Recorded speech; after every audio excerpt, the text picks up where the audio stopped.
Hello guys, আসসালামু আলাইকুম। আবার চলে আসলাম আপনাদের মাঝে আরেকটা ভিডিও নিয়ে। দেখেন আলম ভাইয়ের বউ কি বলতেছে, তার কথাগুলো শুনুন, তাহলে বুঝতে পারবেন। যে আমি পেজে ভিডিও আপলোড দিব না বা কিছু করব না। হ্যাঁ, আমি আমার কথা রাখতাম, আমি ভিডিও আপলোড দিতাম না। আরেকটা কথা, পেজ আমার প্রফেশন না, এটা আমার প্রফেশন এটা না। আমি একজন সাংসারিক মেয়ে, আমার ভিতরে সাংসারিক সব গুণ আছে, আমার ভিতরে কোনো ইয়া নাই। একজন লোক যা বলছে তাই বিশ্বাস করেন, তার তো পাস্ট আছে, সেও তো পাস্টে সাদিয়া নামক একটা মেয়ের সাথে এরকম করছে, তার পাস্টে তো তার ওয়াইফ ছিল। আপনারা কি জানেন না? কোনো পুলিশ বউ, যোগ্যতাওয়ালা বউ, হ্যাঁ, সে কখনো স্বামীকে ছাইরা যায় না এমনি এমনি। আপনারা আমারে বলতেছেন আমার পাস্ট আছে, আমার জামাই রেখে আমি তালাক দিয়ে ওনার কাছে, আমি কি জামাই তালাক দিয়ে ওনার কাছে গিয়ে বিয়ে বসছি?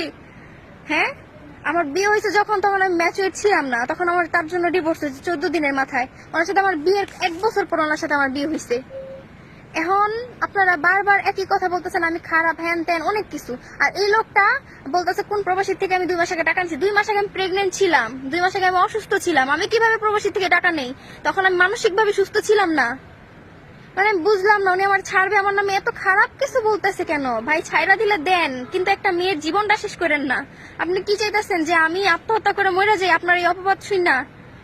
হ্যাঁ, আপনি কেন বাড়াবাড়ি করতেছেন ভাই? আমি কি আপনার ফ্যামিলির নামে কোনো খারাপ কথা বলছি? আপনি আমার বাবা মার নামে বলছেন আমার মা নাকি খারাপ, আমার বোন নাকি খারাপ, আমার বাবা খারাপ, আমার বোনের দুধ কেনার টাকা নাই। মানে আপনি কি চাইতেছেন? একটা মেয়েরে ছাড়বেন, তার জীবনটা শেষ করে দিয়ে ছাড়বেন, তার লাইফটা বরবাদ করে দিবেন, এরকম কোনো কিছু চাইতেছেন? মনে করেন না যে আল্লাহ দেখে না। যদি আজকে এইসব বিষয় নিয়ে বা এইসব অপবাদ সহ্য করতে না পারে যদি আমার কিছু হয়, আমি যদি সুইসাইড করি, তাহলে কিয়ামতের দিন আপনার জড়ায় ধরে নিয়ে আমি জাহান্নামে যাবো, এটা মনে রেখেন। কারণ আপনি আমার বাঁচতে দেন নাই। আমি বাঁচতে চাওয়ার, বাঁচার জন্য আমি নিজেরে বাঁচার জন্য আমি নিজের আপনার থেকে সরাই নিতে চাইতেছিলাম, বা আপনি সরাই নিতেও চাইনি, আমি সংসার করতে চাইতেছিলাম। এখন দিয়ে বাড়াবাড়ি করতেছেন, তারপরে চুপ হয়ে গেছে, কোনো কিছু বলবো না বলবো না বলবো না বলতে বলতে এখন দিয়ে আপনি চাইতেছেন আমি সব বলি। আমার কাছে রিয়েল ডকুমেন্ট আছে, আপনি ফেক ডকুমেন্ট কেন নিয়ে আসেন? টাকা দিয়ে ওই বেটা করে দিয়ে কেন কথা বলান রিয়েলি ভাবে?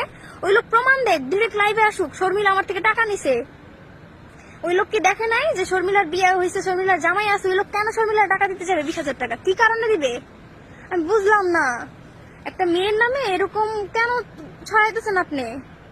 আর সবাই আমার খারাপ বলতেছে। বললেন ভাই, খারাপ বলেন, আমার অপরাধ এগুলো হচ্ছে, আমার শাস্তি। আমি অন্যায় করছি, আমি পাপ করছি, আমি শাস্তি পাইতাছি। আমি এখন স্ট্রংলি ভাবে দাঁড়াইতে পারতাছি না।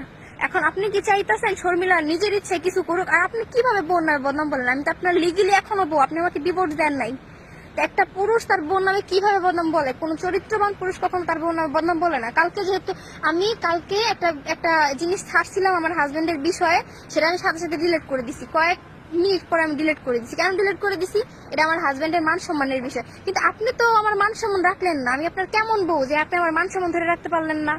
আপনি আমার বিষয়ে সাক্ষাৎকার দিলেন, আমারও তো বলছে একজন ইউটিউবার, আমারও বলছে আপা, ভাবি আপনি আমার সাক্ষাৎকার দেন। আমিও তো পারতাম কোনো ইউটিউবারের কাছে গিয়ে সাক্ষাৎকার দিতে। আমার সাথে 8 মাস যা ঘুরছে, আল্লাহ কখনো আছে না ছাড় দেয় না। আপনি মনে করেন না যে আপনি ছাড় পেয়ে যাবেন?